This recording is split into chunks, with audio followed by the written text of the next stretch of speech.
Welcome to this week's episode of Crushing Land, where I'm going to be giving you a few tips to help your land business. Make sure to subscribe to the Land Method page by going to YouTube and typing in Land Method.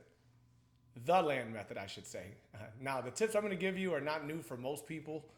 They're just the little things that most people don't do that can help you get better response rates, more deals accepted, and possibly can help you close a higher percentage of your deals that you do get accepted. So, with that being said, the first tip I'm going to give you is when researching markets to mail to, ask yourself, why is this market trending? What's coming to the area? Or what just came to the area, businesses wise, restaurants, certain stores, things of that nature. When looking into new areas, compare sold to for sale ratios, right? And what I mean by that is over a 6 month or a 12-month period, see how many sold and how many are for sale. And in that time frame, obviously you want more sold than for sale or even. For example, 1-to-1 ratio of sold to for sale all the way to, for me, to a 4-to-1 ratio, it's good.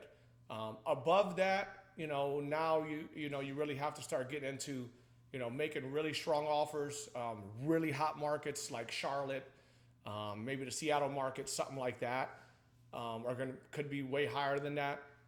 And if you think about it, if you went to if there's 100 sold and 200 for sale, I don't touch markets like that. While you could probably get a really good deal at 15, 20%, 25%, it's probably going to take you very long to sell it. A long time to sell it. So, with that being said, just keep in mind, if the ratio's below 1-to-1, sold to for sale, then I don't touch it personally. Some people do, looking for a really strong deal and then hoping the market changes at some point. So if you're going to do something like that, like land banking or something like that, could work. But if you're looking for a quick flip, you don't have money to close on it, you don't have money to sit on it, then look for the 1-to-1 to 4-to-1 sold to for sale ratios. The second tip, when you're mailing, I always test and tweak my initial letter. Change a few words here and there, sometimes change a sentence here and there. Always want to be continuing to test and tweak and trying new things, and that's how you're going to be able to stand out and continue to get those responses. If you just keep doing the same thing, obviously, it's going to go up and go down just like a roller coaster. So while I do believe response rates will be on the rise in the coming months, we focus more on conversion rate, not response rate. I'll give you an example. In 2019 and before that, we were getting 10, 12% response rates. So for example, you send 500 letters, you're getting 50, 60 offer requests. Today, on my 500 letters, I'm getting anywhere from, 12 to 25 on average. With that being said, I'm doing less work, but I'm still getting the same amount of deals, if not more. And that's, again, doing proper research, coming up with a strong offer, and, getting them out. Now, and I'm going to lead into that now. And the next tip when making offers, obviously, find a value by researching sold properties that are like kind of quality, right? Similar acreage, similar topography, things of that nature. Sometimes it's hard to find, and that's fine, especially initially when you're just looking for a roundabout figure. But make a strong offer up front, but don't make your best offer first, right? Make a strong offer, but not your best offer. And just remember, in today's market, you're not going to get many deals at 20%, 25%. Again, that's today. And the biggest thing when making offers, in my opinion, is second offers. This is very important to the process, and I believe most people don't do it, or don't know when to do it or how to do it. Some people teach, do it in 2 weeks, 3 weeks, things of that nature. So, and our Land Riches Blueprint kind of breaks all that down and shows you exactly how we do it, what our process is, and things of that nature. So if you have the Land Riches Blueprint, make sure you review that part of sending out second offers, when to send them, things of that nature, because that's, again, very vital. The little things that we overlook because there's so many other things that we're doing in our business. So this can really benefit you.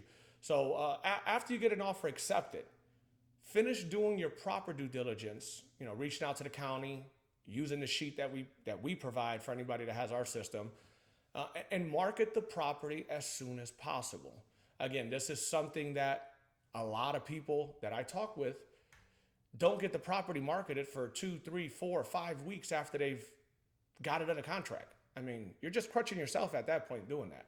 So finish your due diligence and market the property as soon as possible. It's going to give you the best opportunity to get the most eyes on it, to continue to tweak your marketing if it's not working in order to be able to get that sold. And just one final tip that I think is very, very important is communication. I mean, communicate. There's a reason why a lot of deals get sold behind your back. Sellers get mad. They sign other offers. It's because of lack of communication. Some people get a contract and never reach back out to the seller till it's time to close. 2, 3, 4, 5 months later. And now that seller's like, I already have it under contract with someone else. I forgot all about you.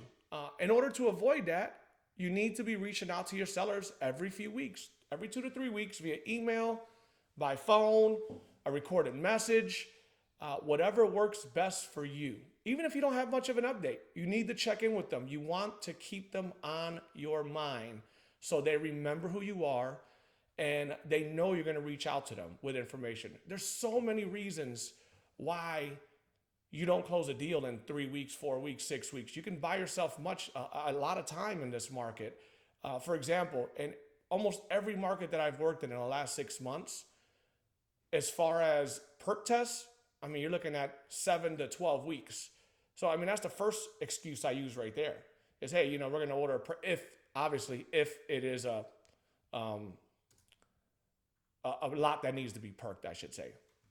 You don't want to do that if it's city sewer, city water, and all of that good stuff. But if it's, not city sewer, obviously, you need a perk test done. And in that case, that's the first excuse I use because that buys you, again, 6 to 10 weeks right there.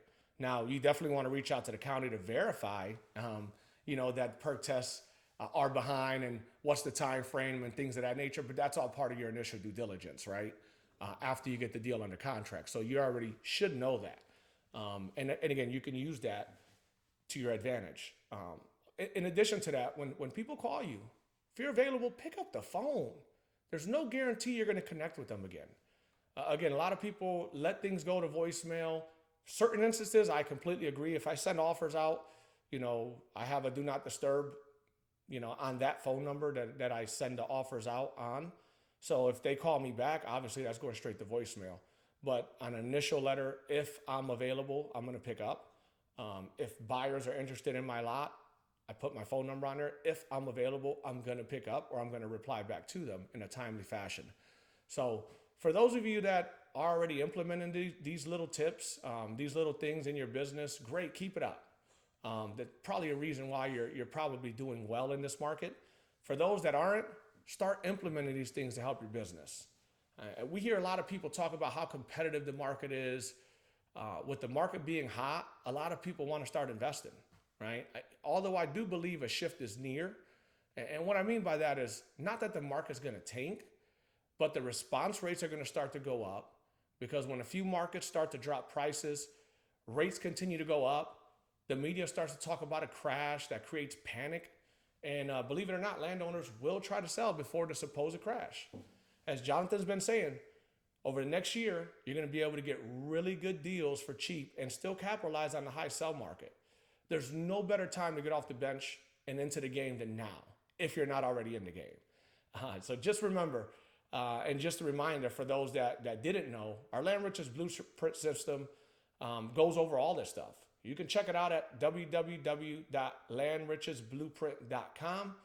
If you have questions, want to chat with us at all, feel free to call us, 980-357-4545. Until next time, keep grinding.